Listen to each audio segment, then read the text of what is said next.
네, 사랑하는 여러분, 오랜만에 전면 비대면 예배로 드리게 되고 있습니다. 여러분들 지금 저를 보고 계시겠죠? 네, 저도 오늘 여러분들을 생각하면서 말씀을 좀 나누고자 합니다. 부탁하고 싶은 것이 있습니다. 무엇인가 하면 이런 시간 동안 여러분들이 그동안 이어왔던 어떤 좋은 영적인 리듬이 끊어지지 않았으면 좋겠어요. 그리고 또 더욱 주님과 깊은 경건의 시간으로 나아가서 주님과 깊이 교제하는 여러분이 되시기를 주님의 이름으로 기도드려 봅니다. 우리는 몇 주간 계속해서 성령의 열매들에 대해서 살펴보고 있습니다. 오늘 우리가 살펴볼 성령의 다섯 번째 열매는 자비인데요. 여러분, 자비로운 마음이란 어떤 마음일까요? 그것은 남을 사랑하고 가엾게 여기는 마음이라고 볼 수 있습니다. 그러니까 누군가 우리에게 자비로웠다고 말할 때, 혹은 내가 누군가에게 자비로웠다라고 이야기할 때, 그것은 어떤 상황에서 나보다 다른 사람을, 상대방을 더 배려한 것을 말합니다. 다른 이들을 돕고 또 위로하고 그들에게 유익이 되는 무엇인가를 행했다는 것이죠. 그러니까 나에게 불편이 있더라도 누군가를 돕기 위해서 기꺼이 어떤 행동을 취하려는 태도, 그것을 우리는 자비라고 정의해 볼 수 있습니다. 작년 겨울에 한동안 언론을 장식했던 한 사건이 있었습니다.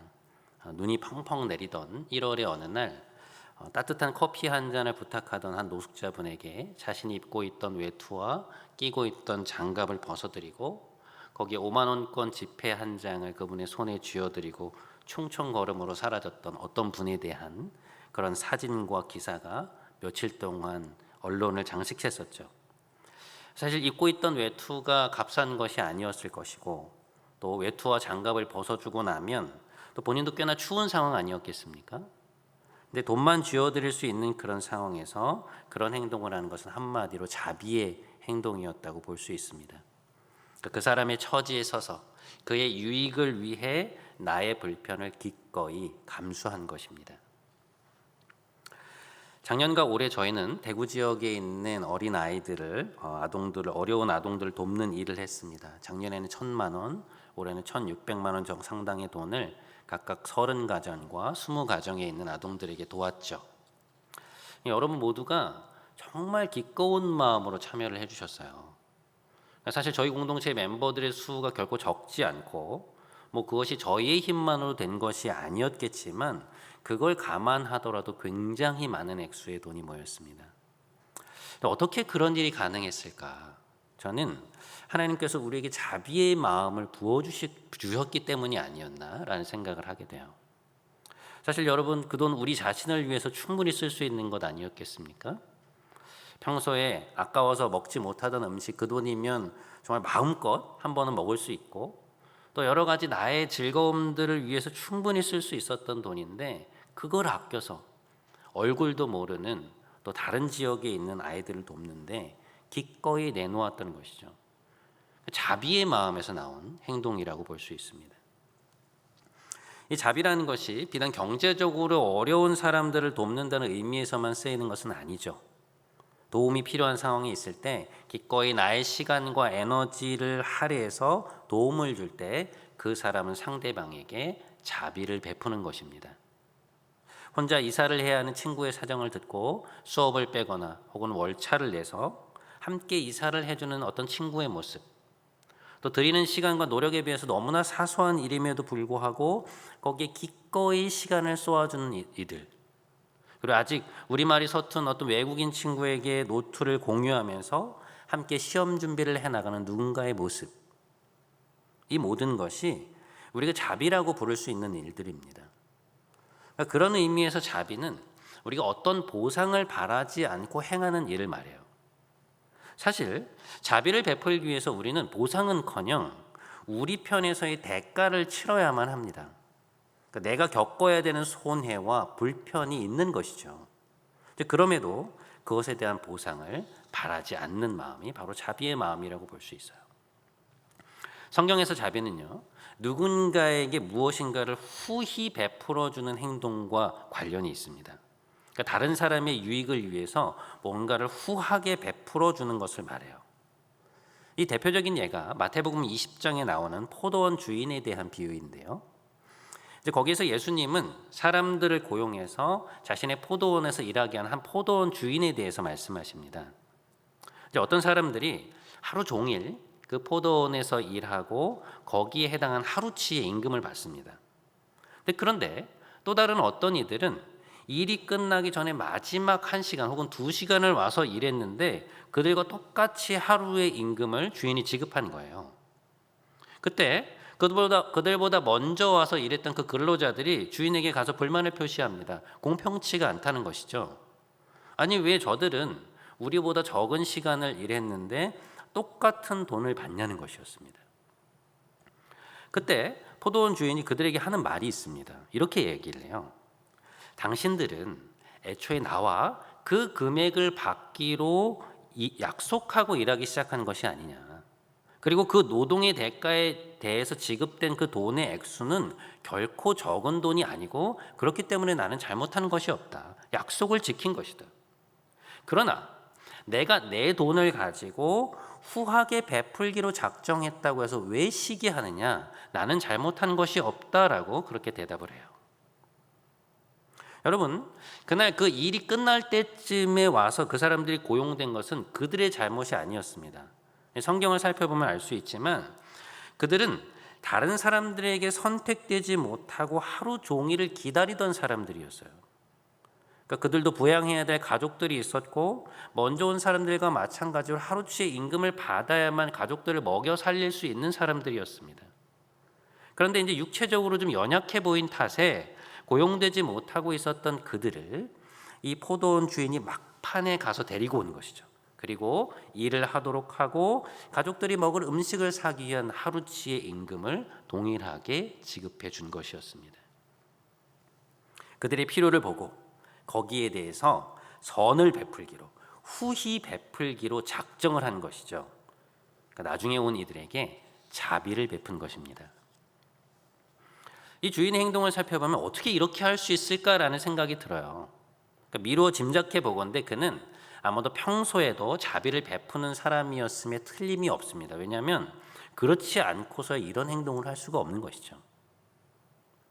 자, 자비라는 주제를 다룰 때 그렇기 때문에 우리가 명심해야 될 것이 하나 있습니다. 그게 뭔가? 자비라는 것은 단순히 행동을 묘사하는 용어가 아니라는 거예요. 그럼 뭐냐? 그것은 그 사람의 됨됨이, 곧 성품을 묘사하는 단어라는 것입니다. 여러분, 이 성품이라는 것을 이해하기 위해서 우리가 보아야 되는 말씀이 하나 있는데요. 오늘 우리가 함께 읽은 누가복음 6장의 말씀입니다. 여기 나오는 이 예수님의 나무 비유는요, 인간의 행동과 내면의 관계를 짚어내는 아주 탁월한 통찰이에요. 이제 주님이 이렇게 말씀하십니다. 못된 열매 맺는 좋은 나무가 없고 좋은 열매 맺는 못된 나무가 없느니라. 나무는 각각 그 열매로 아나니 가시나무에서 무화과를 또는 찔레에서 포도를 따지 못하느니라. 선한 사람은 마음에 쌓는 선에서 선을 내고 악한 자는 그 쌓은 악에서 악을 내나니. 여러분, 우리가 한 나무가 어떤 종류의 나무인지 어떻게 알죠? 그 열매를 보면 알죠. 사과가 열렸는데 그 나무가 배나무일 리가 없고, 감이 열렸는데 모가 나무일 리가 없습니다. 그러니까 그게 바뀐다는 것은 불가능한 일이에요. 그러니까 누가복음 6장에서 주님은 이 관계를 우리의 성품하고 연결시키고 계십니다. 그러니까 이처럼 너희의 내면은 너희의 행동과 분리된 게 아니라는 거예요. 그러니까 너희의 행동은 다른 어떤 것이 아닌 너희의 내면의 발로다.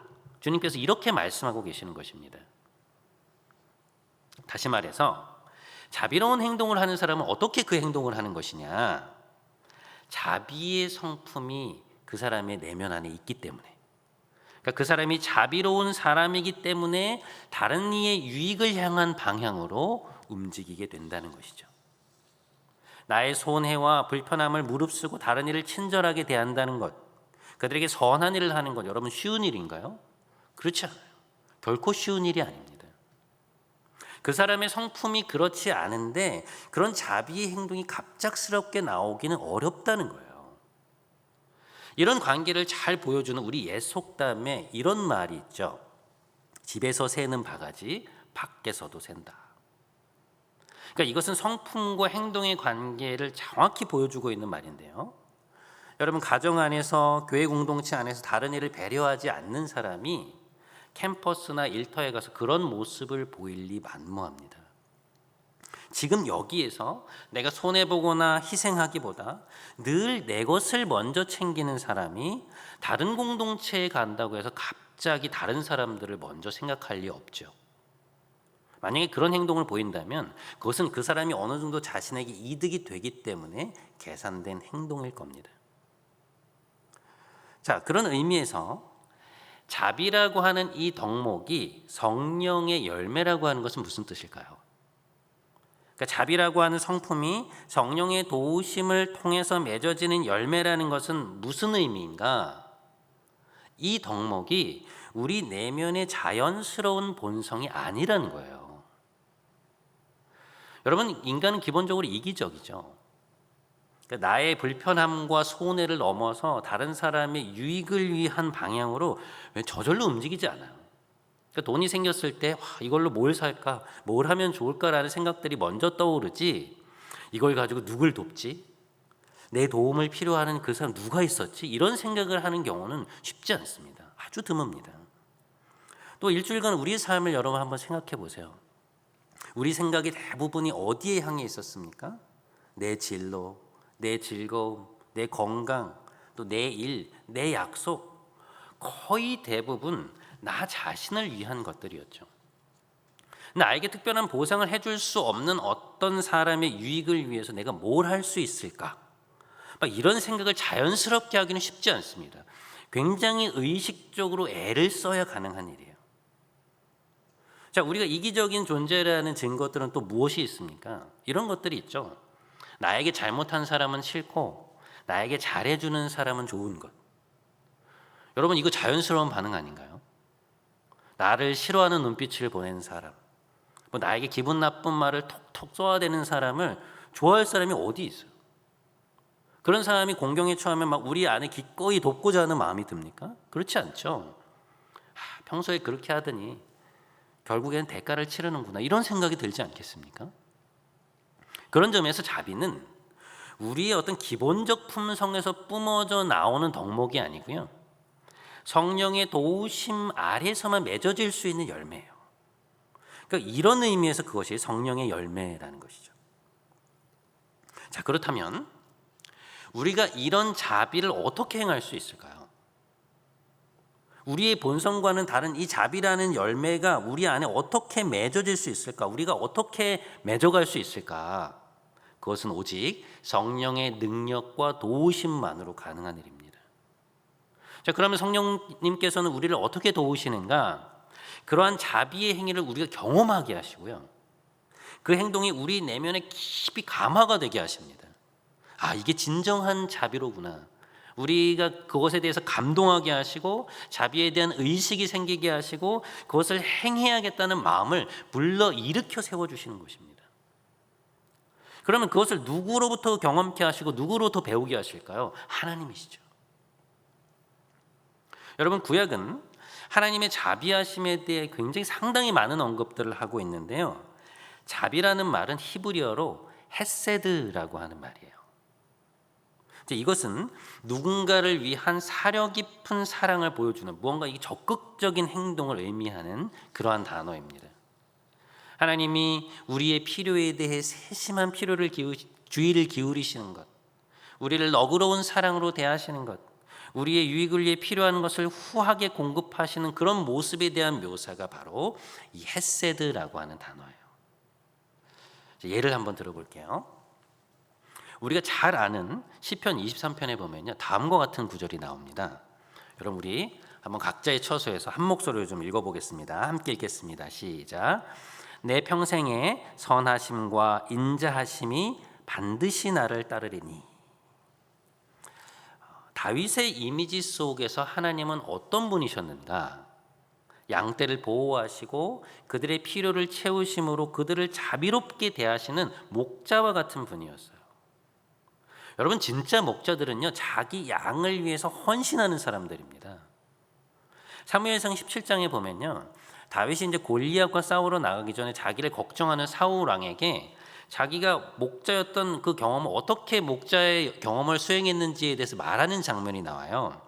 그가 아버지의 양들을 칠 때 어떻게 그 양들을 돌보았는가? 여러분 한번 들어보시죠. 다윗이 사울에게 말하되 주의 종이 아버지의 양을 지킬 때에 사자나 곰이 와서 양떼에서 새끼를 물어가면 내가 따라가서 그것을 치고 그 입에서 새끼를 건져내었고 그것이 일어나 나를 해하고자 하면 내가 그 수염을 잡고 그것을 쳐 죽였나이다. 자, 여러분, 양들을 돌보았던 이 다윗의 태도가 보이시죠? 들짐승이 와서 양을 물어가면 그가 어떻게 했다고 나옵니까? 끝까지 따라가서 그 양을 한 마리 양을 구해왔다고 얘기해요. 여러분, 들짐승으로부터 양을 구해오는 것 결코 쉬운 일 아니거든요. 때로는 내가 다칠 각오를 하고 어떨 때는 목숨을 걸 때도 있는 것이잖아요. 근데 그럼에도 불구하고 끝까지 따라가서 그 양을 한 마리 양을 구해왔다는 것입니다. 여러분, 다윗이 양들을 위해 그렇게까지 할 이유는 없는 거잖아요. 아무리 아버지의 양이라고 해도 어쩔 수 없는 상황들이 있는 것 아닙니까? 자신의 목숨이 위협받는 상황들이 있는 것 아니겠어요? 그러니까 그가 그 양들을 위해서 그렇게 한 것은 뭐예요? 순전히 자비의 마음에서 나온 그런 행동들인 것이죠. 양들을 안전하게 지켜주고 좋은 풀밭을 타다서 때마다 배불리 먹이고 케어하고 그는 양들을 위해서 목자로서 헌신의 모습을 보여주었어요. 그런데 다윗은 하나님을 자신의 삶에서 그런 분으로 경험한 거예요. 마치 자신이 돌보던 한 마리 양을 위해서 모든 것을 걸었듯이 하나님도 최선을 다해 자기를 돌보아 주시고 최고의 것을 주려고 하시고 곤란해서 건져주시는 그런 분이셨던 거예요. 그래서 그가 그렇게 고백할 수 있었던 것이죠. 내 평생에 하나님의 선하심과 인자하심이 반드시 나를 따르리니. 여러분, 이 반드시라는 말을 보세요. 이것은 그 하나님의 자비를 삶 속에서 너무나 여러 번, 너무나 확실하게 체험해서 그분의 성품을 의심할 수 없는 지점까지 다다른 이 다윗의 확신을 보여주고 있는 말입니다.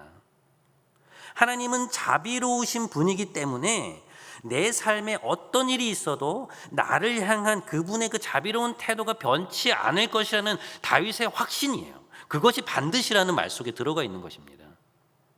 내 필요를 정확히 아시는 분, 그 필요를 기꺼이 채워주려고 하시는 분, 내가 누릴 수 있도록 후하게 주시는 분, 나를 위해 스스로를 아끼지 않으실 분, 다윗은 하나님을 그런 분으로 경험하고 있었던 거예요. 그래서 그런 고백을 할 수 있었던 것입니다. 자, 시편 23편이 우리를 대하신 이 하나님 자비의 확실성에 대해서 말하고 있다면 하나님의 자비가 우리 삶의 구석구석까지 얼마나 구석까지 미치고 있는가에 대해 말하고 있는 것은 시편 136편이에요. 이 시편 136편의 형식이 좀 독특한데요. 한 구절의 앞부분에서 하나님께서 이스라엘에게 행하신 어떤 일에 대한 찬양이 나오고요. 그 후렴구에 그 바로 뒤에 그 인자하심이 영원하미로다라고 하는 후렴구가 계속해서 반복이 돼요. 그러니까 아까도 우리가 보았던 것처럼 그 인자하심이라고 번역된 단어가 히브리어로 헤세드입니다. 그래서 킹 제임스 번역의 성경은 그분의 자비가 영원히 지속될 것이다 라고 번역을 해요. 시편 136편은 하나님의 창조, 이스라엘을 구원하심 그리고 그들의 삶의 구석구석에 임하는 이 하나님 자비에 대해서 계속해서 그 찬양을 하고 있는데요. 이런 이야기들을 합니다. 한번 보세요. 이스라엘을 그들 중에서 인도하여 내신 이에게 감사하라. 그분의 자비가 영원하다. 곤란 중에 구원하신 하나님의 자비를 찬양하는 것입니다. 그의 백성을 인도하여 광야를 통과하게 하신 이에게 감사하라. 그분의 자비가 영원하다. 우리를 우리의 대적에서 건지신 이에게 감사하라. 그분의 자비가 영원하다. 모든 육체에게 먹을 것을 주신 이에게 감사하라. 그분의 자비가 영원하다. 그들 삶에 베푸신 그분의 자비가 그렇게 풍성하고 또 계속될 것이라는 찬양이 여러분 무려 26번이 반복되어서 나타나고 있어요. 여러분, 오늘 예배를 마치고 나서요, 지금 하나님이 여러분의 삶에 베풀어 주시고 있는 그 자비가 무엇이 있을까? 한 20개 정도만 이 형식을 빌어서 한번 작성해 보세요. 하나하나 하나님이 자비를 베풀고 계신 그 내 삶의 그 부분을 찾아가다 보면 내 삶의 구석구석까지 하나님의 자비가 미치지 않고 있는 부분이 없다는 걸 알게 될 거예요. 여러분, 그걸 깨닫게 되잖아요. 내 마음이 얼마나 든든하고 얼마나 기쁜지 몰라요. 하나님이 이렇게까지 베풀어 주시는 분이시구나.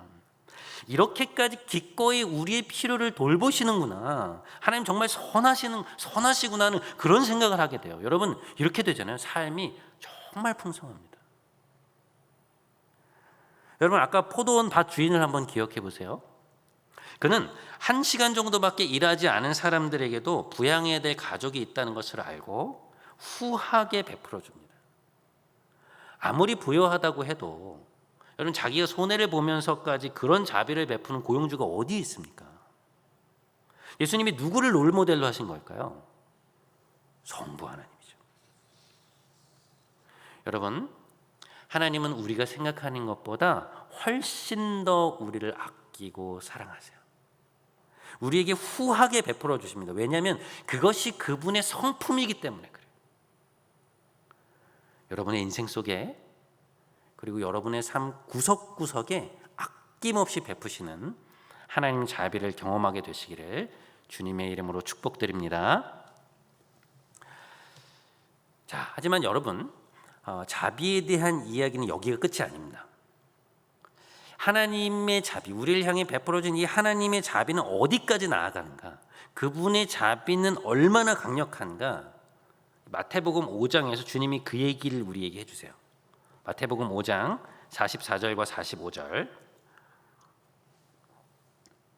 나는 너희에게 이르노니 너희 원수를 사랑하며 너희를 박해하는 자를 위하여 기도하라.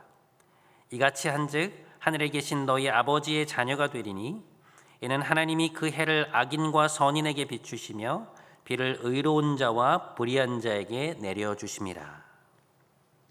여러분, 하나님의 자비하심은요, 악인과 선인 모두에게 해를 비추시고 의로운 자, 불의한 자 모두에게 비를 내려주시는 그분의 행동에까지 나아갑니다. 이게 너무 당연한 말씀 아닌가? 당연히 해를 모든 것에 비추어 주시고 모든 사람에게 동일하게 비를 내려주시는 거 당연한 것 아닌가? 여러분, 이렇게 생각하실 수 있는데요, 우리는 당연하다고 생각되는 하나님의 그 행동이 얼마나 강력한 의미를 담고 있는지를 그 앞구절을 살펴보면, 44절을 살펴보면 알 수 있어요. 여러분, 뭐라고 되어 있습니까? 그 행동이 뭐와 비교되고 있어요? 우리의 원수를 사랑하는 행위와 비교가 되고 있어요. 그러니까 우리에게 모욕감을 주고 상처를 준 그 사람을 품고 기도하라는 말씀과 이것이 맞물려 있는 것을 우리가 보게 됩니다. 여러분, 이 말씀은요, 그러니까 이 자비라고 하는 성품이 어디까지 나아갈 수 있는가라는 것을 보여주고 있는 거예요. 무슨 말이냐? 내 옆에 있는 한 사람에게 따뜻한 말 한마디 건네는 것, 힘들지만 지하철에서 더 힘든 사람에게 자리를 양보하는 것, 내 시간과 에너지를 들여서 다른 사람을 돕는 것, 조금 손해보더라도 다른 이에게 후히 베푸는 것, 여러분, 이런 것들이 다 자비의 행동 아닙니까? 그런데 자비가 이런 것을 넘어서서 지금 어디까지 나아가고 있나요? 나를 힘들게 하고 나에게 상처 주고 괴롭게 한 그 사람에게 똑같이 악으로 갚지 말고 그 사람을 품고 기도하는 데까지 나가라고 말씀하고 있는 거예요. 그것이 자비의 힘이라는 것입니다. 자비의 범위가 거기까지 간다는 거예요. 자비라고 하는 것은요, 여러분, 단순히 부드럽고 친절하게 행동하는 것만을 말하지 않아요. 그것이 끝이 아닙니다. 자비는 나를 거스르고 적대하는 사람까지 품는 힘이에요. 나를 악으로 대하는 그 사람에게 똑같이 악으로 갚지 아니하는 것, 나에게 가해지는 그 악의 강력한 파괴력을 슬쩍 옆으로 흘려보낼 수 있는 힘, 하나님 백성답게 선으로 악을 이길 수 있도록 하는 진정한 능력, 그것이 자비의 힘이고 자비의 능력입니다. 여러분, 인간들이 얼마나 하나님을 거부합니까? 그렇게도 하나님을 적대하는 사람들에게 왜 하나님이 동일한 은혜와 오래 참음을 베푸셔야 되죠? 왜 모두에게 비를 내려주시고 모두에게 햇빛을 비춰주시고 자신이 일하고 노력하는 대가를 받게 해주실까요? 그것은 하나님의 강력한 자비의 행동이에요. 사람들은 그 엄청난 자비가 베풀어지고 있는데 그것을 인식하지 못하고 있다는 것이죠. 그러니까 아직까지 신앙을 고백하지 않은 사람들도 매일매일 그들에게 베풀어지고 있는 하나님의 자비와 긍휼을 경험하고 있다는 것입니다. 주님께서 그걸 말씀하시는 거예요. 여러분, 우리를 보세요. 나를 싫어하는 사람, 나에게 상처 준 사람에게 뭐 말이라도 섞고 싶습니까? 눈 마주치고 웃기도 힘들잖아요. 그런데 그 사람을 선으로 대한다? 선물을 준다? 어렵습니다. 그건 우리의 본성적인 행동이 아니에요. 그런데 하나님은 어떤 분이라는 거예요? 자신을 적대하고 거부하는 사람들, 그런 존재들에게도 끊임없이 자비를 베푸시는 분이라는 거예요. 이런 하나님의 자비의 최고봉이 무엇입니까? 십자가죠. 십자가야말로 자비의 극치입니다. 하나님의 그 거룩한 분노를 촉발하는 인간의 죄에 대한 인내, 오래 참으심, 하나님을 적대하고 거부하는 우리에 대한 너그럽고 인자한 태도, 후히 베푸심, 악을 악으로 갚지 않으시고 오히려 우리를 선으로 대하시는 그분의 선대하심, 우리를 위해 대신 고통당하고 죽으셔서 결국에 우리를 하나님께로 돌아오게 만드시는 이 하나님의 자비는요, 그것이 얼마나 강력한 능력이고 우리를 어디까지 이끌고 가는지를 보여주시는 거예요. 20세기 복음주의 진영의 신학적 리더라고 불렸던 존 스토트 목사님은요, 그래서 나는 왜 그리스도인이 되었는가라는 그분의 책에서 이렇게 말해요. 하나님이 아들을 내어주실 때 그것은 적을 위해 죽도록 스스로를 내어주신 것이나 다름없다. 그렇기에 그것은 우리를 향한 하나님 사랑의 증거다. 하나님의 정의와 자비에 대한 확실하고도 견고한 증거인 것이다. 이것을 통해 우리는 사랑하고 섬기고 심지어 고난받고 죽는 것을 배울 수 있는 것이다. 여러분, 오늘 우리는 하나님 자비에 대해서 묵상하면서 이 자비라는 열매를 맺어서 세상에 보여주는 데까지 나아가도록 도전을 받고 있어요. 한국 교회사에서 일대 시대를 포함해서 한국 근대사 속에서 가장 존경받는 목회자 2명을 꼽으라고 하면 아마도 주기철 목사님과 손양원 목사님을 꼽을 수 있을 겁니다. 이 손양원 목사님은요, 그분의 일대기를 그린 사랑의 원자탄이라고 하는 책으로 유명하신 분인데요. 근데 이분의 별명이 왜 사랑의 원자탄인가? 근데 이건 이분의 삶을 보면 이해가 돼요. 이 손양원 목사님이 전라남도 여수에 있는 애양원이라고 하는 곳에서 평생 사역을 하셨는데요. 이 애양원은 한센병 환자들, 다시 말해서 문둥병 환자들을 위한 치료 및 수용 시설이었습니다. 이 당시에 이제 환자들 중에서 상태가 심한 환자들만 좀 격리해 놓은 방이 있었는데요. 근데 이 병이 감염이 되는 병이다 보니까 간호사들이 피나 고름이 닿으면 혹시라도 옮을까 싶어서 신문지를 바닥에 쫙 깔고 그 방에 항상 들어갔던 거예요. 그런데 그 행동에 이제 모욕감을 느낀 어떤 환자 중 한 명이 우리가 짐승이냐?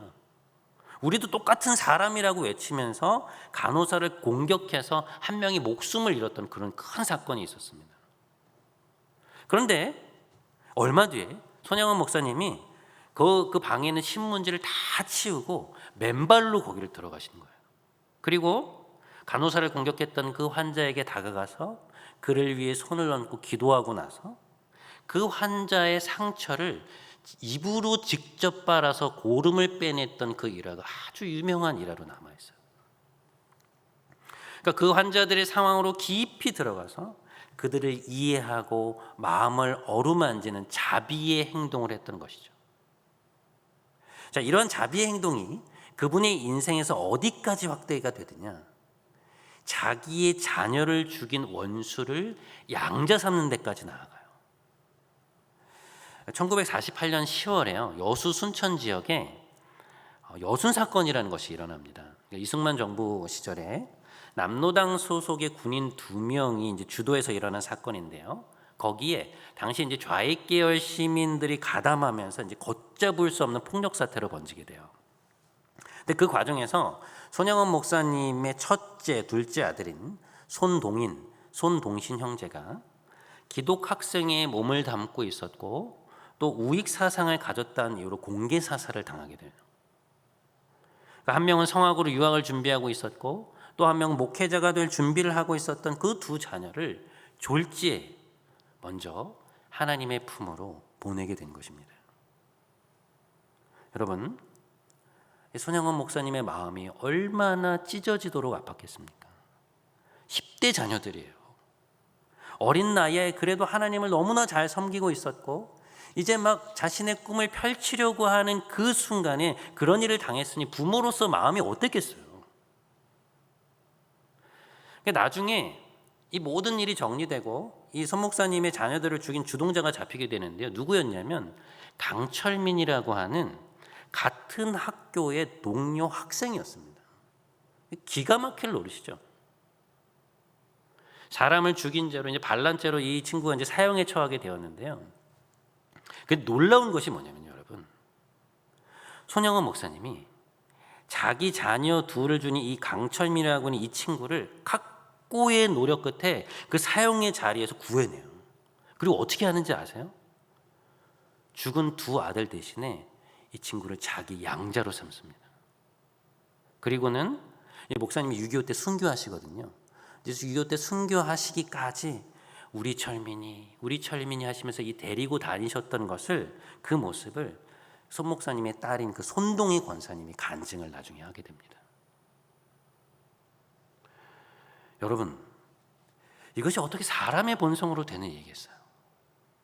손영원 목사님이 성령께서 베푸시는 하늘의 능력으로 그 힘으로 충만했기 때문에 자신을 위한 그리스도의 십자가 사건에 대한 자비의 체험이 그 내면 안에 선명히 새겨져 있었기 때문에 가능한 일 아니었겠습니까?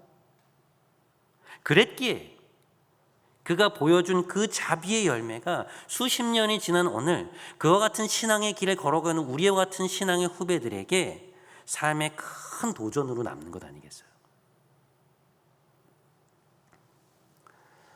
말씀을 마무리하고자 합니다. 여러분, 주님은 오늘 우리에게 자비의 열매를 맺어야 한다고 말씀하고 계세요. 주님의 삶을 가장 크게 특징지었던 모습 중에 하나가 바로 자비였다는 것을 우리는 살펴보았습니다. 어떻게 자비의 열매를 맺을 수 있을까?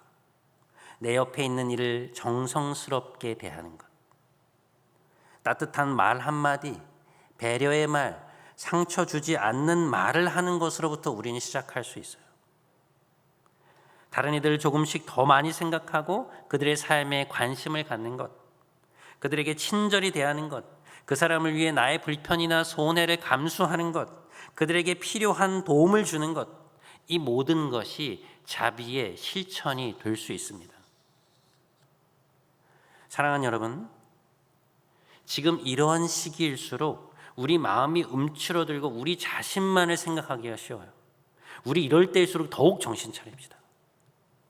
비록 우리가 지금 함께 모이지 못하지만 셀 리더들은 멤버들을 챙기고요.